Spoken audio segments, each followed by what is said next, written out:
بسم اللہ الرحمن الرحیم۔ معزز ناظرین، ہم میں سے کون ہے جو حضرت صہیب رومی رضی اللہ تعالیٰ عنہ کو نہ جانتا ہو اور ان کی سیرت کے اہم ترین واقعات جاننے میں دلچسپی نہ رکھتا ہو؟ لیکن ہم میں سے اکثر و بیشتر یہ بات نہیں جانتے کہ حضرت رومی نہیں تھے، بلکہ خالص عربی نسل تھے۔ باپ کی جانب سے نمیری اور ماں کی جانب سے تمیمی تھے، یعنی ان کے والد بنو نمیر اور والدہ قبیلہ بنو تمیم سے تھیں۔ حضرت صہیب رضی اللہ تعالیٰ عنہ کی روم کی طرف انتساب ایک عجیب و غریب واقعہ ہے جو کہ تاریخ کے اوراق میں ہمیشہ محفوظ رہے گا۔ بعثت نبوی سے 2 سال پہلے کی بات ہے۔ بصرہ سے ملحقہ قدیمی شہر ابالا کا گورنر سنان بن مالک نمیری تھا۔ اس کی تقرری شاہ ایران کے ایما پر کی گئی تھی۔ اسے اپنی اولاد میں سب سے زیادہ پیار اپنے 5 سالہ بچے صہیب کے ساتھ تھا۔ صہیب رضی اللہ تعالیٰ عنہ خوبصورت اور سرخ سنہری بالوں والا جاذب نظر اور دلکش بچہ تھا۔ ان کی آنکھوں سے فتانت، ذہانت اور شرافت ٹپکتی تھی۔ ہر وقت خوش و خرم رہنا، طبیعت میں خوش دلی، خوش مزاجی کوٹ کوٹ کر بھری ہوئی تھی۔ اسے دیکھتے ہی باپ کا دل خوشیوں سے لبریز ہو جاتا اور تمام تھکاوٹ آنے واحد میں کافور ہو جاتا۔ ایک دفعہ کا ذکر ہے کہ حضرت صہیب کی والدہ نے اپنے خدام اور حفاظتی دستے کے ہمراہ اپنے لخت جگر صہیب رضی اللہ تعالیٰ عنہ کو لے کر سیر و سیاحت کی غرض سے عراق کے نہایت خوبصورت بستی کا رخ کیا۔ وہاں ابھی یہ پہنچے ہی تھے کہ روم کے لشکر نے اس بستی پر حملہ کر دیا۔ ان کے تمام حفاظتی دستے کو قتل کر دیا گیا، سب مال متاع چھین لیا اور بچوں کو قیدی بنا لیا۔ ان قیدیوں میں حضرت صہیب رضی اللہ تعالیٰ عنہ بھی تھے۔ صہیب رضی اللہ تعالیٰ عنہ کو روم لے جا کر غلاموں کی منڈی میں بیچ ڈالا گیا۔ وہ بکتے ہوئے ایک آقا سے دوسرے آقا کی طرف منتقل ہونے لگے۔ ان کی حالت ان ہزاروں غلاموں کی سی تھی جن سے روم کے محلات بھرے پڑے تھے۔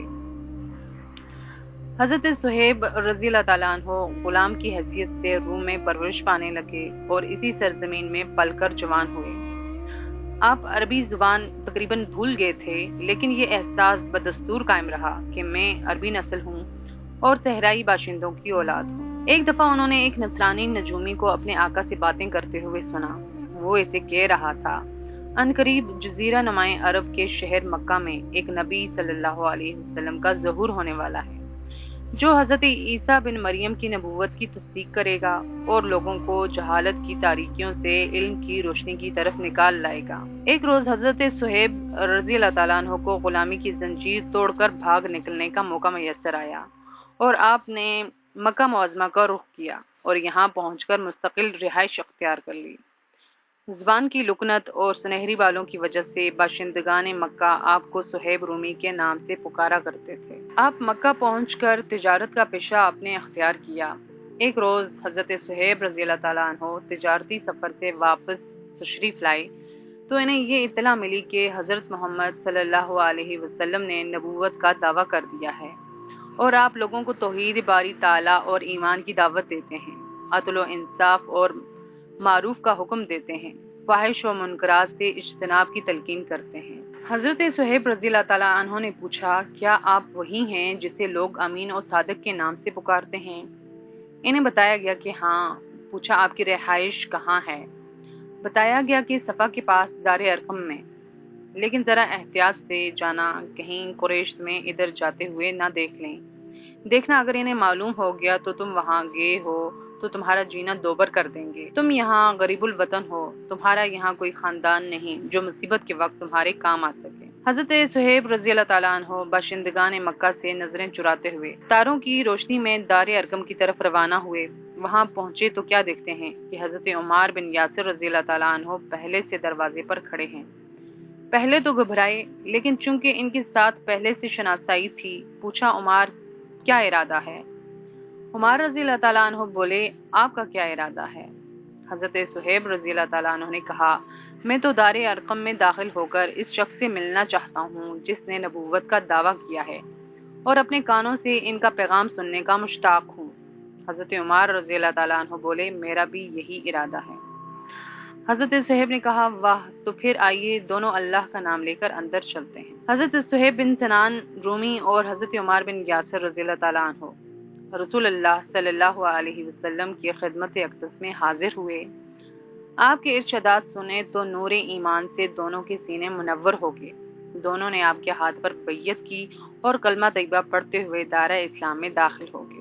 حضرت صہیب رومی رضی اللہ تعالیٰ عنہ نے حضرت بلال، حضرت عمر، حضرت سمیہ اور حضرت خباب کے ہمراہ قریش کی جانب سے ڈھائے جانے والے مظالم نہایت صبر و تحمل سے برداشت کیے۔ قریش کی طرف سے دیے جانے والے مظالم اتنے شدید تھے کہ اگر کسی پہاڑ پر اتارے جاتے تو وہ بھی ریزہ ریزہ ہو جاتا، لیکن آپ نے انہیں نہایت صبر و تحمل سے برداشت کیا، کیونکہ آپ جانتے تھے کہ جنت کا راستہ مصائب و تکلیف سے اٹا ہوا ہے۔ جب رسول اللہ صلی اللہ علیہ وسلم نے صحابہ کرام کو مدینہ منورہ کی طرف ہجرت کا حکم دیا تو حضرت صہیب نے بھی ہجرت کا پختہ ارادہ کر لیا، لیکن جب قریش کو ان کے اس ارادے کا علم ہوا تو انہوں نے جاسوس مقرر کر دیے تاکہ انہیں مکہ کی حدود سے باہر نہ جانے دیا جائے۔ انہیں اندیشہ تھا کہ اگر یہ گئے تو اپنے ساتھ مال تجارت اور سونا چاندی بھی لے جائیں گے۔ حضرت صہیب رضی اللہ تعالیٰ عنہ جاسوسوں کی صورتحال بھانپ کر وہاں سے چل نکلے اور مدینہ منورہ کا رخ کیا۔ حضرت صہیب رضی اللہ تعالیٰ عنہ ابھی تھوڑے ہی دور گئے ہوں گے کہ نگرانی پر متعین لوگ ہڑبڑا کر اٹھے۔ آپ کو وہاں موجود نہ پا کر آپ کے تعاقب میں تیز رو گھوڑوں پر سوار ہو کر پٹ دوڑائے۔ صہیب رومی رضی اللہ تعالیٰ عنہ ابھی تھوڑے ہی دور گئے تھے کہ پیچھے سے تعاقب کرنے والے بھی پہنچ گئے۔ جب آپ نے ان کی آہٹ سنی تو ایک ٹیلے پر کھڑے ہو گئے، ترکش سے تیر نکالا اور کمان پر چڑھا کر کہنے لگے، اے قریش، تم جانتے ہو کہ میں سب لوگوں سے بڑھ کر تیر انداز ہوں اور میرا نشانہ کبھی خطا نہیں جاتا۔ خدا کی قسم تم مجھ تک اس وقت تک نہیں پہنچ سکتے جب تک کہ میں تمہارے اتنے آدمی قتل نہ کر دوں جتنے میری ترکش میں تیر موجود ہیں۔ تیر ختم ہو گئے تو میں اپنی تلوار سے تمہاری گردنیں اڑانا شروع کر دوں گا، اور یہ مارکا آرائی اس وقت تک جاری رہے گی جب تک میرے بازوؤں میں طاقت ہے۔ آپ کی جرت مندانہ بات سن کر قریش میں سے ایک شخص بولا، لات و عزا کی قسم، ہم تمہیں یہاں سے جانے نہیں دیں گے۔ جب تم یہاں آئے تو مفلس و کلاش تھے، لیکن تھوڑے ہی عرصے میں دولت مند ہو گئے۔ یہ کیسے ممکن ہے کہ یہاں سے حاصل کردہ مال تم اپنے ساتھ لے جاؤ اور ہم دیکھتے رہ جائیں؟ آپ نے اس کی بات سن کر ارشاد فرمایا، اگر میں اپنا سارا مال تمہارے سپرد کر دوں تو کیا تم میرا راستہ چھوڑ دو گے؟ انہوں نے کہا، ہاں، اگر تم اپنا سارا مال ہمارے سپرد کر دو تو پھر ہم تمہارا راستہ نہیں روکیں گے۔ آپ نے ارشاد فرمایا، جاؤ، میرے گھر کے فلاں کونے میں خزانہ چھپایا ہوا ہے، جا کر نکال لو۔ یہ سن کر وہ سب لوٹ گئے اور آپ کا سارا مال قبضے میں لے لیا۔ اس طرح اطمینان سے مدینہ منورہ کی طرف روانہ ہو گئے۔ جب آپ وادی قبا میں پہنچے تو رسول اللہ صلی اللہ علیہ وسلم وہاں موجود تھے۔ انہیں دیکھ کر آپ صلی اللہ علیہ وسلم بہت خوش ہوئے اور فرمایا، ابو یحییٰ، سودا نفع بخش رہا، سودا بہت ہی مفید رہا۔ آپ نے یہ جملہ 3 مرتبہ دہرایا۔ آپ کی زبان مبارک سے یہ کلمات سن کر حضرت صہیب رضی اللہ تعالیٰ عنہ کا چہرہ خوشی سے دمک اٹھا اور عرض کی، یا رسول اللہ صلی اللہ علیہ وسلم، بخدا مجھ سے پہلے تو آپ کے پاس کوئی نہیں آیا، یقیناً یہ خبر آپ کو جبرائیل علیہ السلام نے دی ہوگی۔ جبرائیل علیہ السلام اس پر شاہد ٹھہرے کیونکہ وہ حضرت صہیب رومی رضی اللہ تعالیٰ عنہ کے بارے میں یہ آیات لے کر نازل ہوئے تھے۔ ترجمہ، انسانوں ہی میں کوئی ایسا بھی ہے جو رضائے الہی کی طلب میں اپنی جان کھپا دیتا ہے، اور ایسے بندوں پر اللہ بہت مہربان ہے۔